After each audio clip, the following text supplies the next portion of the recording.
네, 시청자 여러분 안녕하십니까. 화끈한 시사 토크인 서울의 이한결입니다. 지난 1분기의 가계빚이 역대 최대로 파악이 됐습니다. OECD가 경제 전망을 발표하면서 우리나라의 집값 급등과 가계부채를 불안 요인으로 꼽았을 정도인데요. 가계대출은 폭증하고 부동산은 폭등하고 서울 시민들은 도대체 무엇을 어떻게 준비해야 되는지 고민이 많으실 텐데 오늘 두 분의 전문가와 함께 이 이야기를 좀 나눠보겠습니다. 먼저 이인철 소장님 함께합니다. 어서 오십시오. 네, 그리고 김인만 소장님도 나오셨습니다. 어서 오세요. 안녕하세요. 자, 가계빚이 쌓일수록 가장 촉각이 곤두세워지는 단어가 있습니다. 바로 금리인데요. 얼마 전에 금리 인상 가능성이 언급이 되면서 관심을 모았습니다. 영상을 보시고 시사토크 이어가겠습니다. 가계빚 규모가 빠르게 늘어나는 가운데 금리 인상 가능성이 높아지고 있습니다. 이주열 한국은행 총재가 연내 기준금리의 인상 가능성을 처음 언급하며 경기 상황에 따라 미국보다 먼저 올릴 수 있다고 밝힌 겁니다. 사실 연내 인상 여부는 결국 경제 상황의 전개에 달려 있습니다.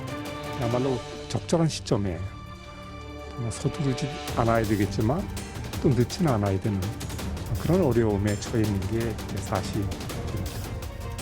사상 최대 규모인 1,700조 원으로 늘어난 가계빚, 가계이자 부담이 갈수록 커지고 있는 가운데 금리 인상이 현실화될 경우 440조 원 규모의 빚더미를 짊어진 2030 세대가 직격탄을 받을 수 있다는 우려가 있습니다. 자산 시장이 과열되며 주식과 가상자산, 부동산이 빚으로 키운 시장이 됐다는 평가도 있습니다.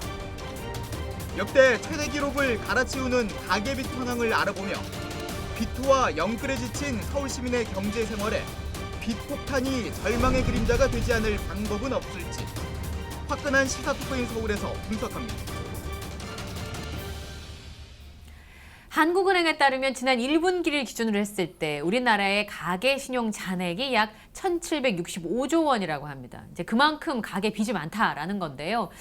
액수가 너무 크니까 이게 또 와닿지 않기도 하고 걱정스럽기도 하고 그런데 이인철 소장님 어떻게 보세요? 너무 많은 것 같긴 한데 우리나라 1년 예산에 비하면 그죠? 그렇습니다. 이제 빚을 과연 늘어나는 걸 어떻게 볼 거냐. 경제 규모가 커지면서 빚이 늘어나는 건 어쩌면 정상적입니다. 그래서 소득도 늘어나고 경제 성장률도 늘어났다? 그러면 그 수준만큼 빚이 늘어났다는 건 적정하다라는 평가를 받겠지만 최근 문제가 되고 있는 건 경제 성장이나 소득이 늘어나는 것에 비해서 그렇죠. 가계 빚의 증가 속도가 지나치게 빠르다라는 데 있거든요.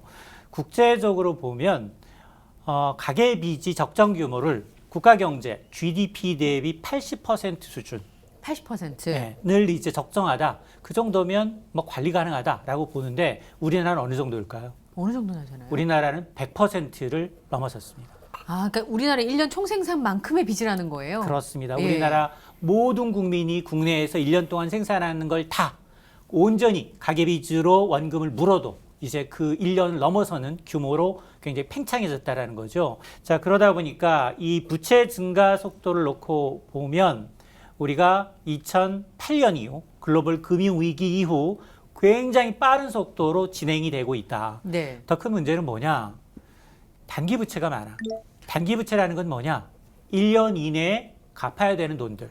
마이너스 통장 뭐 이런 거 말씀하시는 맞습니다. 거죠? 예. 이게 우리나라가 한 전체 부채 22% 수준이에요.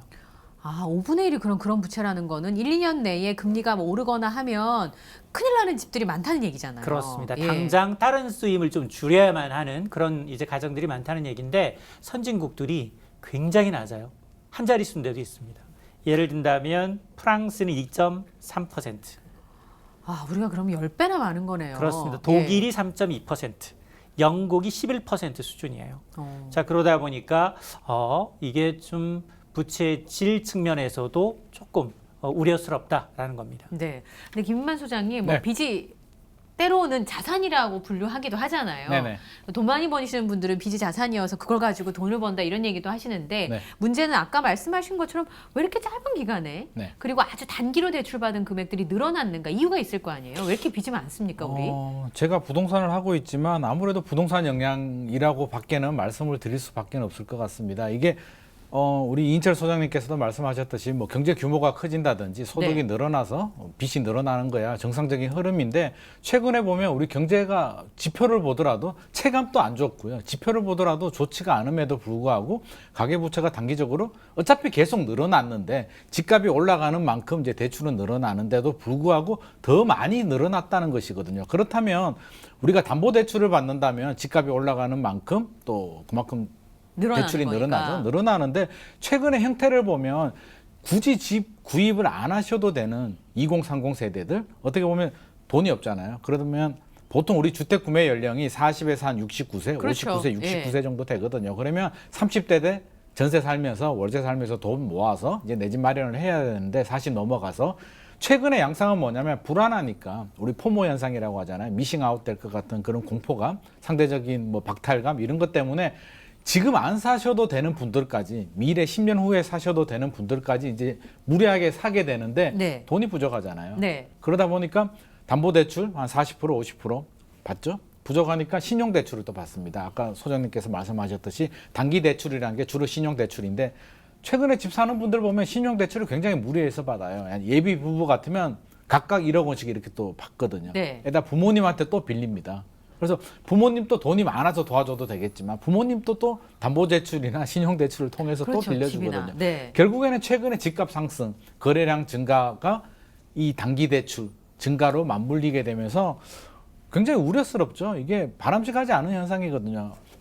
만약에 금리가 올라가고요. 집값이 좀 내려가게 되면 우리가 리스크 관리를 해야 되잖아. 대출 이자를 어떻게 갚아야 되는데 아까 뭐 지출을 줄인다고 했는데 우리가 현실적으로 지출 줄일 게 많지 않거든요. 그렇죠. 지금도 지출이 크지 않아요. 그래서 결국에는 최악의 경우에는 신용대출이라도 받아서 버텨야 되는데 미래에 아껴둬야 될 그 신용대출까지도 미리 받았다는 얘기는 저는 굉장히 우려스럽게 보고 있습니다. 네. 그러니까 예를 들어 직장이 튼튼하고 부려 튼튼하면 괜찮아요. 네. 좀 빚이 있더라도 천천히 갚아나간다고 하면 좋은데 갑자기 20, 30대가 계속 일을 할 수 있을 줄 알았는데 어느 날 갑자기 한 사람이 실직했어요. 네. 또 아이를 가졌어요. 이러면 이제 급해지는 상황이 올 수밖에 없는 건데 좀 이상한 게 지금 말씀하신 것처럼 전세 자금이나 뭐 주택 자금 대출 때문에 대출이 이렇게 늘어났다라고 하면 그동안 대출 규제를 계속 강화해 왔단 말이에요, 정부에서. 근데 이게 왜 안 잡힐까? 저는 그게 좀 의문이긴 하네요. 뭐 규제의 역설이기도 하고요. 규제의 역설. 예, 네. 정부가 시장에 주는 시그널이 이제 분명히 있지만 그럼에도 불구하고 이렇게 대출 규제를 통해서 어떤 이제 갭 투자라든가 이런 거 좀 차단하겠다라는 의도예요. 네. 그럼에도 불구하고 지금 20, 30대의 경우에는 지금이 가장 싸다는 거예요. 맞아요. 너무 슬픈 얘기다. 네. 25번 대책을 내놨는데 그때마다 잠시 주춤하다가 계속 올랐거든요. 그러면서 또 공급 대책으로 나왔던 것들이 공공주도 재개발, 재건축을 활성화하겠다라고 하는데 호응이 별로 없어요. 그러다 보니까 정부는 자 그러면 다주택자들에 대한 세금 규제 압박을 통해서 야 6월 1일까지 시간 줄 테니까 팔아라고 했는데 실제로 뚜껑을 열어보니까 그렇게 나온 매물보다 물론 있습니다. 법인 매물 일부 있지만 굉장히 좀 후미진 곳, 네. 선호도가 떨어지는 곳에 매물이 일부 나왔을 뿐 실질적으로는 사전 증여가 역대 최고로 늘고 있어요. 자 그러다 보니까 지금 뭐 20, 30대의 경우에 지금 뭐 이 표심에서도 나왔습니다만 계속해서 빚을 내서 빚을 아까 뭐 중장기적으로 대출이 15억 원 이상은 아예 안 나와요. 안 되잖아요. 안 됩니다. 아예 안 되고요. 9억 원 이상 규제 지역의 경우는 40%까지 나와요. 밑에는. 자 그럼에도 불구하고 지금 그것도 안 되면 앞서 얘기했던 것처럼 단기 급전을 또 이제 여기저기 이제. 그렇습니다. 네. 여기에다가 또 하나가 뭐냐. 우리 기억하시겠습니다만 부동산도 부동산이지만 공모주열풍. 아 맞아요. 역대 최고로 돈이 몰렸어요. 수십조 원이 막 하루에 왔다 갔다 해요. 이 돈 다 어디에서 융통을 했겠어요. 이게 마이너스 통장 대출, 그다음에 주식이 있다면 담보 대출, 보험이 있다면 약관 대출. 맞습니다. 계속해서 이쪽으로 자금이 계속 쏠리는 거예요. 근데 이제 단기적으로 이렇게 놓고 보면 지금 문제는 뭐냐? 그렇게 해서 투자를 했는데 정말 영끌하고 비투를 했는데 부동산 시장 주춤하죠. 그렇죠. 주식도 주춤합니다. 네. 여기다가 코인 시장 거의 급락세예요. 급락이죠. 이건 뭐 급락. 고점 대비 반토막 정도 수준까지 났기 때문에 급락입니다. 이 얘기는 지금 한국은행이 추산하기로는 여기서 금리가 1%포인트만 올라도 가계가 연내 부담해야 되는 추가 이자 부담만 연 12조 원이고요. 1%만 올라도요? 1%만 올라도 또 그다음에 자영업자 대출도 거의 한 800조 원 가까이 돼요. 800조 원 가까이 되는데 이들이 부담해야 되는 추가 이자 부담만도 5조 원이 넘습니다. 자, 그러다 보니까 이렇게 되면 지금 금리가 오른다는 얘기는 고정금리 대출을 받으신 분을 제외하고 나머지 변동금리 대출자들은 바로 영향을 미쳐요. 아, 그렇겠네요. 지금 말씀하신 얘기를 들어보니까. 예. 그래서, 예, 그래서 말씀하십시오. 고정금리 대출은 20%가 채 안 돼요. 그러면 나머지 80%는 금리가 1%만 변화가 돼도 가계에 굉장히 영향이 많다는 건데 네. 저 소장님한테 이렇게 개인적으로 좀 여쭤보고 싶었던 게 네. 오늘인가 어제 기사를 보니까 은행에서만 대출 받는 줄 알았는데 그게 아니더라고요. 보험회사의 은행 대출 잔액도 굉장히 높고요. 네. 원래 15억이 넘으면 대출이 원래 안 돼야 되잖아요. 그런데 제가 인터넷에 들어가 보니까 대출을 해준다는 데가 굉장히 많던데요. 네. 맞습니까, 소장님? 그게 틈새 시장이 있는데요. 아무리 규제를 해도 1금융권은 이제 타이트한 규제가 적용이 그렇죠. 되는데 네. 그 뭐 보험회사 이런 데서도 대출을 해주게 되고요. 우리 LH 투기 사태에서도 보듯이 그 농협이죠. NH에서도 상대적으로 또 많은 대출을 해주게 되고 2금융권 당연히 해주게 되고 틈새들이 굉장히 많아서 구멍이 좀 숭숭숭숭 뚫려 있다라고 해야 되나? 저는 그런 생각을 지울 수가 없고요. 그 소장님께서 이제 고정금리, 변동금리 말씀하셨는데 대부분 변동금리거든요. 고정금리를 받으면 괜찮은데 왜 변동금리를 받냐면 고정금리가 상대적으로 조금 높아요. 그렇죠, 비교를 이자가. 하자면. 네. 그러니까 이 저금리가 영원히 갈 것 같은 착각에 빠져서 어차피 저금리인데 굳이 높게 주고 고정금리를 왜 하냐. 나는 변동금리 하겠다라고 하는데 많은 분들이 걱정을 하세요. 향후에 네. 금리가 올라가게 되면 이거 비정상 상황이 되지 않느냐라고 하는데 제가 바라볼 때는 지금이 비정상이에요. 저금리가 비정상이지 금리가 올라가는 게 오히려 정상이거든요. 근데 네.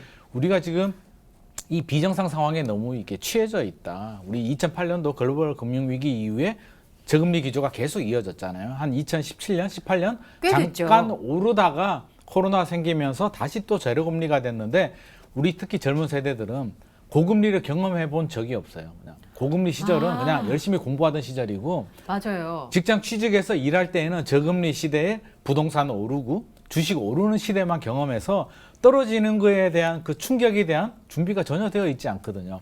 저 같은 경우도 이제 과거에 제가 투자를 했을 때 경험해 보면 엄청난 고통스럽거든요. 금리가 올라가게 되고 집값이 계속 올라가줘야 되는데 안 올라가게 되면 그때 한 2008년도인가요? 그때 되면 금리가 대출 금리가 한 5% 정도 됐었거든요. 그러면 맞아요. 네. 한 2억 얼마 정도 빌리면 대출 이자를 100 몇십만 원 정도 내야 되는데 요즘 집값이 많이 올랐잖아요. 네. 대출 2억 받는 사람 잘 없거든요. 어떻게 한도 내에 받으면 10억 집을 사도 그렇죠. 4억 정도 대출을 받는단 말이에요. 그럼 금리가 한 2%포인트 정도만 더 올라가도 저는 올라간다라고 보거든요. 지금 당장은 아니더라도. 충분히 올라갈 수 있어요. 지금 물가 한 올라가는 3년? 속도를 보면. 한 3년 후 정도 되면 미국이 올라가기 때문에 우리도 올라가야 되고 지금보다 대출 금리가 2%포인트 정도는 저는 더 올라간다라고 예상을 하거든요. 3년 후 정도 되면. 네. 그러면 아까 소장님께서 말씀하셨듯이 1%포인트만 올라도 부담이 뭐 12조 원이 늘어난다라고 하는데 이게 2%포인트가 올라가면 부담이 엄청나게 늘어나고 그 충격파는 상대적으로 40, 50 세대들은 그나마 자산 규모도 좀 있고 과거의 경험도 있고 좀 준비를 할 수 있는데 우리 영끌했던 20, 30 세대들은 그냥 무방비에 노출이 되어 있기 때문에 저는 상당히 위험에 노출되어 있다. 이거 빨리 정부에서 그냥 뭐 LTV만 하면 해결될 것처럼 얘기하는데 그거 전혀 아니거든요. 네. DSR하고 지금 하고 있지만 오히려 더 내몰려요. 집을 살 수 있는 사람은 안정적인 고정금리의 담보대출 상품을 만들어주면 되는데 막아버리게 되니까 신용대출을 받게 되고 이 금융권에 떠밀리거든요. 결국에는 한 3년 후가 되면 엄청난 일이 벌어질 수가 있어서 저는 지금부터 정부가 좀 나서서 이거는 좀 관리를 해야 된다고 네. 생각을 합니다. 근데 사실 부채 내용을 좀 보면 가계대출이 1666조에다가 신용대출이 99조 정도 되거든요. 그리고 판매 신용이 3조 1000억 원이 늘어났는데 이렇게 되면 주식시장이 막 오르면 내 월급이 안 올라도 네. 밥도 사고 술도 사고 애들 선물도 사주고 이제 소비가 많이 늘어나잖아요. 근데 반대로 금리가 오르면 마음이 불안하니까 소비를 계속 줄이게 되지 않습니까? 최근에는 뭐 수출은 좋다고 하는데 그래도 소비가 좀 부진한 거 아닌가 싶은 생각이 좀 들긴 하거든요. 어떻게 보세요? 그러니까 이런 이제 보복 소비가 일어나고 있는 건 사실이에요. 네. 그동안에 외부 유출 못했잖아요. 화장할 이유 없었고요. 밖에 해외여행할 이유가 없었습니다. 그런데 지난달 통계를 보게 되면 화장품도 늘고 있고 내구재도 늘고 있어요. 근데 문제는 뭐냐? 소비도 양극화 현상이 나타나고 있다. 맞습니다. 그러니까 1억 원대 슈퍼카가 잘 팔려요. 아, 그리고 명품 사러 줄 서잖아요. 예비 명품은 신랑들이. 올리면 더 줄 사요. 1년에 뭐 서너 번씩 올리더라고요. 맞습니다. 예. 백화점 그리고- 강의 가면 백화점이 북적북적돼서 저는 이게 불경기가 맞나 싶을 정도로 아, 그런 생각이 들거든요. 그럼에도 불구하고 동네 주변에 가게를 보게 되면 자영업자들은 대부분 문 닫았어요. 너무 힘들어 하시니까. 그렇죠. 모든 음식점, 잡화점부터 시작을 해가지고 동네 골목골목 이제 동네 조그만 슈퍼마켓은 거의 다 문을 닫았습니다. 아, 맞아요. 자, 그러다 보니까 실질적으로 이렇게 백신 접종 속도가 속도를 내고 전 세계적으로 조금 경기 회복 기대감에 편승해서 지금 자동차 같은 경우에는 의외로 호황이에요. 네. 반도체 재고가 지금 반도체용 자동차용 재고가 부족한 것도 의외로 자동차가 잘 팔리고 있기 때문에 수출도 많이 되더라고요. 그렇습니다. 예. 그런 것들이 있기 때문에 아마 이 간격을 어떻게 줄이느냐. 물론 정부가 나서서 이제 이 코로나19 방역 때문에 손해를 본 자영업자에 대한 손실 보상을 논의를 하고 있습니다만 이게 상당 부분 경기가 회복된다 하더라도 윗물은 막지만 아랫물은 여전히 냉골이다라는 겁니다. 네, 맞습니다. 적절한 시점에 정말 서두르지 않아야 되겠지만 또 늦지는 않아야 되는 그런 어려움에 처해 있는 게 이제 사실입니다.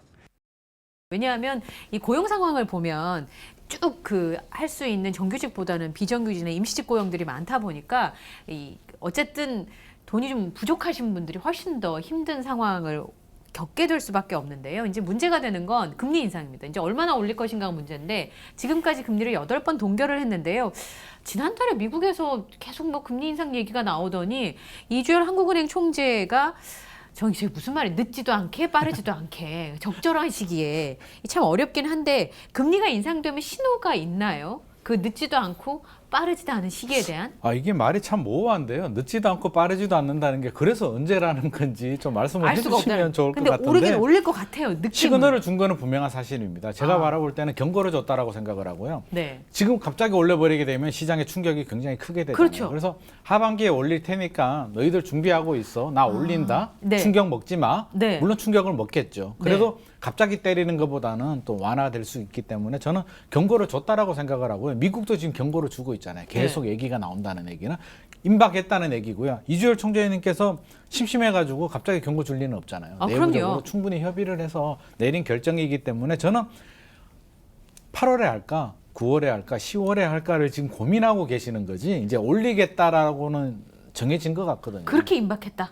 그래서 10월이 될지 12월이 될지는 모르겠죠. 올해 안에 올릴 것 같다. 민간 연구기관 현대경제연구원 얘기를 들어보면 한 12월 정도 말씀을 하고 계시는데 진짜 12월이 될지 물론 감안을 해야겠죠. 경제 상황이 빨리 회복이 안 되고 더 안 좋아지면 내년까지 넘어갈 수도 있겠지만 미국 같은 경우도 실업률이라든지 여러 가지 지표를 봐서 저는 개인적으로 미국이 좀 먼저 올릴 것 같거든요. 이주열 총재께서 선제적으로 대응한다라고 하지만 그게 강력한 시그널을 준 거지 먼저 대응하기에는 좀 굉장히 우리 경제 상황도 안 좋은 부분이 있어서 아마 미국이 먼저 올릴 것 같고요. 미국이 네. 올리면 우리도 뒤따라서 신호를 따라갈 수밖에 없기 때문에 네. 임박했다. 예. 머지않았다 한 6개월 정도? 6개월 내에는 저는 올릴 거라고 생각을 합니다. 사실 소장님, 그 금리라고 하는 게 한국은행 총재는 물가를 잡고 싶은데 정치를 하는 사람들은 돈을 좀 풀어줘야지 어쨌든 지지율에 플러스가 되지 않습니까? 내년에 이제 우리 대선이 있어서요. 사실은 한국은행 총재 머리가 굉장히 아플 것 같은데 우선 첫 번째로 금리를 올릴 것 같으면 아까 이 한국은행 총재의 말을 좀 해석을 했을 때 어떤 걸 보면 이제 금리 곧 올린다는 신호인지 그 다음에 금리를 올리게 되면 가장 걱정되는 게 전 주식시장이 좀 걱정이 되는데 어떤 조짐들이 있고 어떤 현상들이 나타날지 좀 풀어 설명을 좀 해주세요. 예. 일단 두 분의 반응을 보면 이주열 총재의 시그널은 성공을 했다. 왜냐하면 저한테는 분명한 메시지로 들렸는데 네. 한국도 마찬가지고 미국도 마찬가지고 중앙은행의 언어 구사는 몰라야 돼요. 애매모호해야 돼요. 저 사람이 지금 금리를 올리겠다는 얘기지 내리겠다는 얘기지 몰라야 됩니다. 그게 굉장히 잘하는 유능한 거예요. 아, 오른 깜빡인지 왼 깜빡인지 몰라야 되는 돼요. 거예요. 그럼에도 불구하고 지금 미국과 한국에서 나타나는 정책 당국자의 시그널은 굉장히 분명해요. 왜냐? 자넷 옐런이라는 미국의 재무장관이 있습니다. 이 사람은 전직 중앙은행장이었어요. 네, FRB 의장이었죠. 그럼에도 불구하고 직접적으로 금리 인상을 논의할 시점이 됐다라고 언급을 했거든요. 이 때문에 금융시장이 충격을 받았어요. 그래서 발수습합니다. 아니야, 금리 인상은 내 결정이 아니야. 중앙은행장의 결정이야 라고 발빼지만 역시 시장에서는 중앙은행장을 역임했던 자넷이 저런 얘기를 했다? 이 얘기는 긴축에 들어갔다는 얘기고요. 네. 실제로 연준의 부의장은 중앙은행과 재무장관은 조금 달라요. 재무장관은 경기를 부양해야 되겠지만 돈을 풀어줘야 되는. 한국은행이나 이제 중앙은행 입장에서는 물가 관리예요.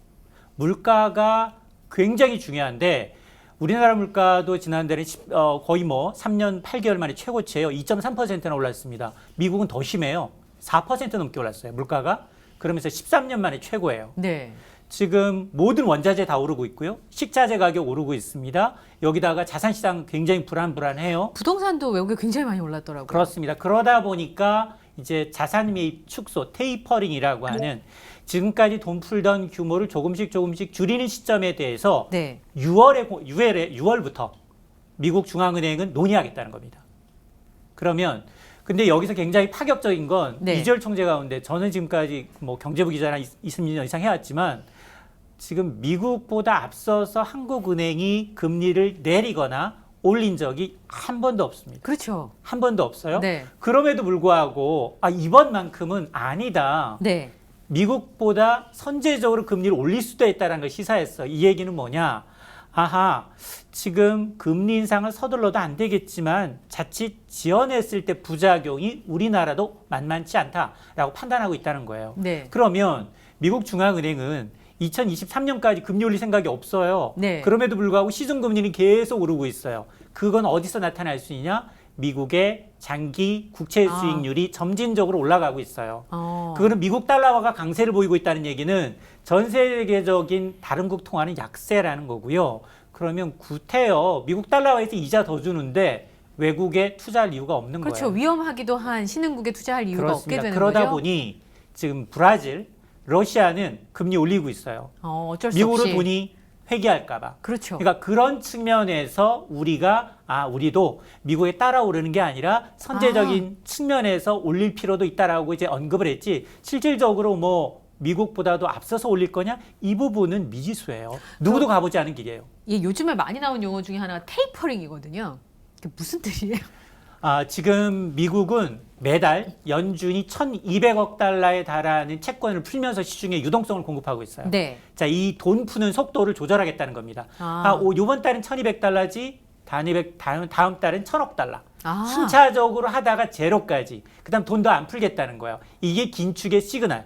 그래서 그런 걸 우리는 긴축 발작이라는 표현을 쓰는데 네. 금융시장은 돈을 옥죄기 시작하면, 돈을 걷어들이기 시작하면 굉장히 민감하게 반응을 하고요. 특히 선진국 시장보다. 네. 이런 우리가 지금 신흥국 시장으로 분류가 되는데 MSCI 지수 기준 신흥국 시장은 거의 뭐 미국이 1% 떨어지면 이 선진국 신흥 시장의 경우는 3, 4% 이상 급등 나가거든요. 그러니까 이런 이제 신호가 지금 나타나고 있다는 겁니다. 그 2008년에 있었던 그런 현상들이 우리나라에 벌어질 가능성이 있다는 말씀이신 거죠? 그게 일부 전문가들이 얘기하는 10년 주기 위기설이에요. 네. 근데 사실은 2009년 나타났으니까 2019년에 나타날 것 줄 알았는데 안 나타났거든요. 네. 1998년 ISR, IMF 금융위기, 2008년 미국발이었어요. 네, 리먼 브러더스 스발이었고 그다음에 2019년 있었는데 안 일어났어요. 그러다가 코로나 때문에 지난해부터 다시 이런 위기가 나타나고 있는데 그 위기 때 잠깐 위기설 나오다가 지금 경기가 천문학적인 유동성을 풀므로 해서 갑자기 급반등하고 그렇죠. 있는 거예요. 그러니까 이게 지속성이 얼마나 될지 과연 미국이 마스크를 풀고 저렇게 하고 있는데 변이 바이러스에 없이 과연 계속해서 회복세를 나타낼지 여부도 주목해야 할 대목입니다. 근데 여기서 이제 소장님 제일 문제가 되는 게 뭐냐면 이제 금리를 올리잖아요. 네. 금리를 올리게 되면 못 갚는 사람들이 나타날 거고 네. 그럼 집을 내놓고 집값이 폭락하거나 이렇게 되지 않을까. 금리를 올리게 되면 어쨌든 아까 영끌해서 산 친구들은 버티기 좀 어려울 것 같고요. 네. 두 번째는 그러다가 집값이 폭락하게 되면 또 집을 고점에 사신 분들은 어떡하지 이제 이런 상황이 오지 않겠습니까? 이게 굉장히 고통스러울 수도 있는데요. 이게 좀 약간 극단적인 표현인데 우리나라는 전세 제도가 있어가지고 어지간하면 전세 가격 받쳐지는 거죠. 그 정도까지는 버텨주는데 폭락한다는 얘기는 우리 과거 사례, 최근 사례를 보면 서울이 2010년에서 2012년 정도에 좀 많이 떨어졌었거든요. 글로벌 그랬어요? 금융위기 빼고요. 많이 떨어졌는데 사람들이 잘 못 느끼는 이유는 일반적인 아파트는 그 정도까지는 안 떨어졌는데 재건축 재개발 아파트가 많이 떨어졌어요. 재건축 재개발 같은 경우는 전세 가격이 워낙 낮았기 때문에 제가 뭐 극단적인 예를 들면 개포주공 네. 1단지 13평 같은 경우에 2010년도에 한 11억 정도 했었거든요. 네. 2010년도 11억 하다가 2012년도에 5억 7천까지 반토막이 났습니다. 그런 적이 있었어요? 있었죠. 근데 전세 가격이 9천만 원이었어요. 그러다 보니까 이게 버팀목 역할을 못 해주면서 그냥 쭉 내려앉는 거거든요. 아, 전세가 그걸 바치는 그렇죠. 역할을 그리고 하는군요. 대출 금액도 굉장히 전세가 낮으니까 대출을 많이 받았는데 저도 옛날에 해봤지만 1년은 무조건 버티거든요. 희망이 있으니까 어떻게 좋아지겠지 뭐 1년 정도 다시 올라갈 거야, 이렇게. 이자 몇백만 원 내더라도 버티는데 이게 1년이 지나면 굉장히 불안해집니다. 공포감이 스물스물 올라오면서 야 이거 진짜 끝난 건가? 언제까지 갈지 모르니까. 야, 이거 언제 회복이 되지 하다가 2년 차 넘어 들어가면 이제 집어 던지기 시작하거든요. 그러면서 이제 폭락을 하는데 물론 전세가 50% 70% 받쳐주는 집들은 좀 버티겠지만 네. 그게 말이 버티는 거지. 10억 하던 집이 전세가 6억인데 이게 8억까지 떨어지게 되면 이거 경매 넘어가도 잘못하면 전세가 못 받을 수도 있거든요. 아, 그렇죠. 그래서 굉장한 위기감을 빠질 수밖에 없는데 우리가 올라갈 때에는 부작용이 뭘까요? 집값이 올라가게 됩니다. 집값이 올라가면 서민들 집 못 사는 거?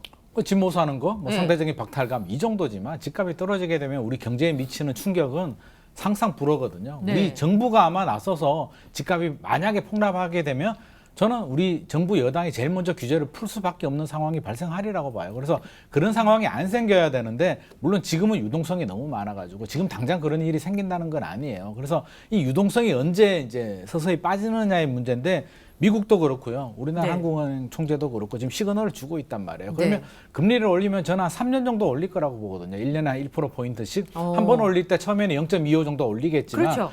거기서 멈추겠느냐. 이제 방향 자체가 틀려졌어요. 배가 가는 방향이 틀려져서 이제 다른 방향으로 가겠다는 것이고 네. 한국은행 총재는 이미 경고를 했습니다. 야, 우리 방향 틀어. 조만간에 방향 틀 거야. 이제 오른쪽이 아니라 왼쪽으로 갈 거야라는 시그널을 줬기 때문에 결국에는 틀 것이고 한 번 틀면은 3년은 가거든요. 네. 제2의 코로나가 생기지 않는 한. 그렇다면 3년 후 2024년 2024년. 2025년을 저는 걱정을 하는데 그때 되면 금리가 지금보다 2%포인트 이상은 올라가 있을 거고요. 그때 네. 또 뭐가 생기냐면 지금 공급 계획들이 많이 발표되잖아요. 아, 그럼 그때 이제 작년, 많은 올해. 물량들이 나올 수 있으니까. 전체가 다는 안 나오더라도 어떤 식으로든 나올 수밖에 없거든요. 네. 상기 신도시도 그렇고 네. 계획을 하게 되면 돈을 풀게 되잖아요. 결국에는 2025년 이후에는 금리 인상, 유동성 감소, 공급 물량 증가가 맞물리게 되면서 저는 굉장히 고통스러운 상황이 발생하지 않을까 싶은 네. 생각을 하게 돼요. 반론도 있어요. 왜냐하면 요즘에 이제 세금을 많이 부과를 하니까 네. 그거를 이제 그 집값에 그 전가를 하는 경우도 있다. 그래서 집값은 계속 올라갈 거다라고 했고 작년 요맘때에 집값이 잠깐 주춤한 적이 있었어요. 그래서 이게 주춤할 것인가 떨어질 것인가 얘기를 했었는데 50일째 연속 집값은 한 번도 떨어지지 않고 서울 같은 경우 꾸준하게 올라간 상황이었잖아요. 그러면 만약에 집값이 그래도 이제 뭐 3년 뒤 말씀하셨는데 계속 이렇게 대출이자가 늘어나면 집값이 자꾸 올라가고 뭐 전세값을 올리게 되고 뭐 이렇게 되면 대출 규모를 계속 늘어날 수도 있지 않을까요? 대출은 늘어날 수도 있죠. 이게 분명한 진리가 있잖아요. 오르막이 있으면 내리막이 있고요. 차면 기울거든요. 아직 아, 다 안 그렇죠. 찼다는 얘기고요. 과거 사례를 보면 서울이 7년 정도? 네. 7년 정도 연속 상승을 했는데 8년, 9년까지 상승한 적은 없었거든요. 아, 서울 같은 경우요. 그렇죠. 그러면 지금 우리가 언제 올랐냐고 하면 아까 제가 2012년도 바닥이라고 했지만 본격적인 상승은 2015년, 16년부터거든요. 아, 그렇다면 그러면 지금이 한 6년 차, 내년 7년 정도까지는 차 정도기 올라갈 때문에 가능성이 내년까지는 어떻게든 뭐 갈 수는 있겠죠. 레버리지하고 뭐 좀 증가시키겠지만 네.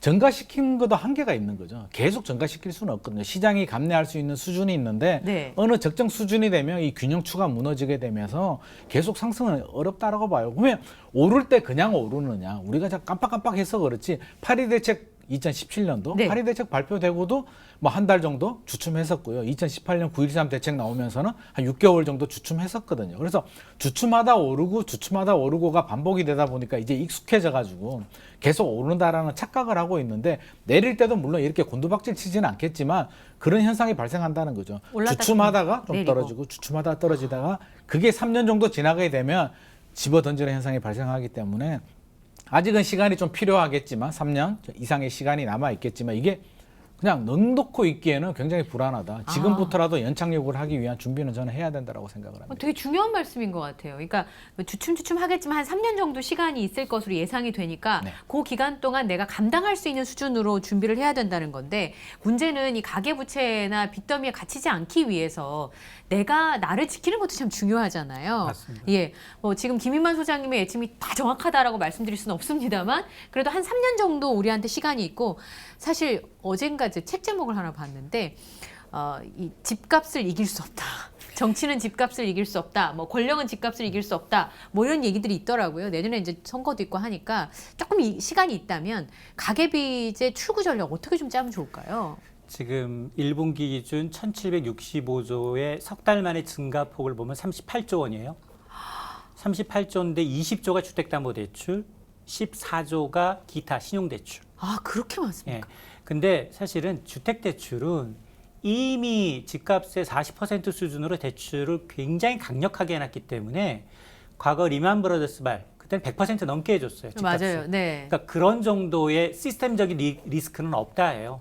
여기서 집값이 10% 20% 폭락한다 하더라도 물론 개인들이 부채를 많이 끼고 레버리지를 내고 투자하신 분들, 갭 투자하신 분들이 일부 매물은 나올 수 있겠지만 전반적으로 주택담보대출은 괜찮다는 그렇습니다. 금융사의 리스크로 전이될 수가 없어요. 아, 사실 규제를 좀 빡빡하게 해놓은 거죠. 해놨기 어떻게 때문에 보면. 네. 그렇습니다. 문제는 기타 대출에 해당하는 부분입니다. 아, 신용대출. 이게 주식하고 코인 시장이에요. 맞아요. 여기는 제로면 정말 제로 되는 시장이에요. 그렇죠. 없어질 수 있으니까. 맞습니다. 네. 그리고 단타 하시는 20, 30대 분들의 경우에는 굉장히 빠른 수익을 넘기면서 굉장히 주식과 코인 시장을 왔다 갔다 하고 있어요. 그러다 보니 지금 점차 세금 본격화되죠. 그리고 여기에다 금리 오르죠. 또 급한 게 원금 상환 요구를 받게 되면 그렇죠. 더 급할 수밖에 없습니다. 자, 그러다 보니까 이런 금리 상승기에는 기대 수익률을 현저하게 낮춰야 돼요. 이 부동산의 경우에는 금리가 올라서 나타난다 하더라도 사실 1주택자는 고민을 하겠지만 이게 크게 원금 손실, 부동산이 없어지지는 않습니다. 아, 그렇죠. 그렇다고 해서 뭐 아예 뭐 60%가 가격이 폭락하거나 그럴 가능성은 그렇게 많지 않으니까. 그렇죠. 그러다 보니까 특히나 이제 위험 자산에 대한 그 비중을 좀 줄이는 지혜가 좀 필요하고요. 네. 그리고 아마 중앙은행장들이 이런 리스크를 잘 알고 있어요. 왜냐? 이런 가계 금리 인상기에 취약하신 분들이 젊은 사람들, 그다음에 자영업자들, 맞아요. 영세한 자영업 하시는 분들, 이런 분들이에요. 오히려 연금으로 생활하시는 분들은 더 좋습니다. 이자 한 푼이라도 더 나오니까. 자, 그러다 보니까 이런 분들에 대해서는 정부가 뭐 구체적으로 출구 전략을 좀 세우는 게 마땅히 맞지만 개인적으로도 마찬가지입니다. 과도한 빚은 금리 인상기에는 최대 리스크 요인이다. 따라서 서서히 이제 조금 빚을 줄이는 이 노력을 기울여야 합니다. 네. 신용대출에 대한 부분들을 지적을 해주셨는데요. 소장님 보시기에는 사실 갭 투자를 하신 분들 경우에는 네. 예전에 뭐 일부 신도시 같은 경우에는 전세값보다도 집값이 더 내려가는 바람에 네. 사실 깡통주택이다 뭐 이런 얘기도 있었잖아요. 대책을 좀 말씀을 좀 이게 해주시면 뭐 좋겠어요. 극단적인 경우이긴 한데요. 네. 이게 심리란 게 무서워서 지금은 무슨 일이 생겨도 괜찮아라고 맞습니다. 하는데 이게 무게추가 한번 기울어지게 되면 안 괜찮아가 되거든요. 아, 그래서 그렇죠. 예. 이게 순식간에 이게 무게추가 바뀌게 되는데 그게 이제 언제냐가 우리가 관건인데 아무도 모르죠. 저도 모르고요. 시간이 지나봐야 아는데 저는 그렇게 이야기를 하고 싶어요. 말씀을 드리고 싶은데 대출 이자 분명히 오른다. 3년 후가 되면 저는 지금보다 2배 정도 오를 거라고 예상을 하거든요. 그러니까 2배 정도 2% 오를 걸 정도? 감안을 하셔야 되는 그렇죠. 거네요. 그러면 그죠? 3년, 4년 후에는 대출 이자가 2배 정도 오를 테니까 내가 갚을 능력, 지금 기준이 아니라 지금이 비정상이란 말이에요. 제로금리가 비정상이고 이제 정상으로 가는 과정을 거칠 수밖에 없기 때문에 지금보다 대출 이자가 3, 4년 후에 2배 정도 오르겠구나. 그리고 신용대출은 더 리스크가 많이 있겠죠. 오르겠구나. 그래서 네. 담보대출은 상대적으로 담보를 잡고 있고 집값이 40% 정도 LTV를 잡고 있고 금리도 좀 저렴하기 때문에 아무래도 이런 신용대출 부분에 대해서는 자금이 생기면 빨리빨리 좀 갚아주는 것이 좋고요. 왜냐하면 침체가 3년에서 5년 정도 갈 수가 있거든요. 우리 과거 사례를 5년 보게 되면. 정도. 그러면 네. 2배 정도 이자를 내고 3년에서 5년은 버텨야 되는데 최악의 경우는 신용대출을 받아서라도 좀 버텨야 되잖아요. 그래서 그렇죠. 신용대출은 저는 능력이 되면 좀 빨리빨리 좀 갚아줬으면 좋겠고요. 부모님 대출이야 좀 버텨도 되지만 신용대출은 좀 빨리빨리 갚는 것이 좋겠고 3년에서 5년 기다리는 게 굉장히 중요하기 때문에 그 정도 리스크 관리는 반드시 좀 할 필요가 있을 것 네. 같습니다. 어떻게 보면 좀 어리석어 보이기도 해요. 네. 요즘처럼 자산의 가격이 폭등할 수 있는 상황에서 리스크 관리를 하고 부려튼튼하게 하는 게 너무 이제 요즘 시대에 안 맞는 것처럼 보일 수도 급하게 있지만 팔아라는 게 아니라 네. 이제 그 정도 향후에 오를 수가 있으니까 관리는 좀 들어가야 된다. 네, 특히나 이제 가족을 지켜야 되는 가장들의 입장에서는 그게 무엇보다 중요한 시기가 될 수도 있을 것 같습니다. 오늘 저희가 이 가계대출에 관련된 이야기를 좀 부동산 시장과 함께 살펴봤는데요. 마지막으로 두 분께 화끈한 한마디씩을 좀 부탁을 드릴까요? 소장님? 네. 저는 사실 우리 애들한테 그 내 집을 내 집처럼 쓰지 말아라. 네 방은 은행이 주인이다. 라고 얘기를 해요. 주인이다. 네. 네. 그러니까 빚은 언젠가 물어야 돼요. 아, 그럼요. 물어야 되기 때문에 뭐 외상이면 소도 잡아 먹는다고 했지만 금리 인상기에 빚을 내서 레버리지로 투자한다는 건 굉장히 위험합니다. 그래서 이럴 때일수록 정말 허리띠를 좀 단단하게 조일 필요가 있다는 생각이 듭니다. 네, 김은만 소장님. 네. 저는 그렇다고 너무 겁을 먹을 필요도 없고요. 준비를 하자는 건데 무주택자나 1주택자들은 겁먹을 것도 없잖아요. 집 하나 팔고 뭐 할 겁니까? 혹시라도 뭐 이게 폭락해서 영원히 회복 못하면 어떡하냐라고 말씀하시는 분들이 있는데 걱정하지 마세요. 폭락해서 영원히 회복 못하면 여기 있는 이인철 소장님이나 제가 더 많이 망할 것이거든요. 그래서 너무 걱정하지 마시고 단 리스크 관리는 해야 된다. 특히 다주택자들은 또 연끌한 신용대출을 많이 받으신 분들은 리스크 관리를 해야 되기 때문에 주택수가 아주 많은 분들, 뭐 4주택 이상, 3주택 이상 되시는 분들은 주택수를 한두 개 정도 줄일 필요가 있을 것 같고요. 신용대출 받은 분들은 3년 내에 빨리 좀 상환할 수 있는 노력을 좀 하는 것이 좋을 것 같습니다. 네. 사실은 너도 나도 대출을 받아서 집을 사고 또 그 투자하는 현상이 생기면서 대출에 대한 경각심을 느끼지 못하게 되는 경우도 있습니다. 결국 그게 내 돈 아니고 남의 돈이니까요. 제일 명심해야 될 점은 갚아야 될 시간이 온다. 이런 말씀을 좀 기억을 좀 해주셨으면 좋겠습니다. 오늘 두 분 말씀 잘 들었습니다. 고맙습니다. 네, 이어지는 이슈 토크에서는요. 한국건강관리협회 최은호 부원장님 모시고요. 백신에 대한 이야기를 좀 살펴보도록 하겠습니다.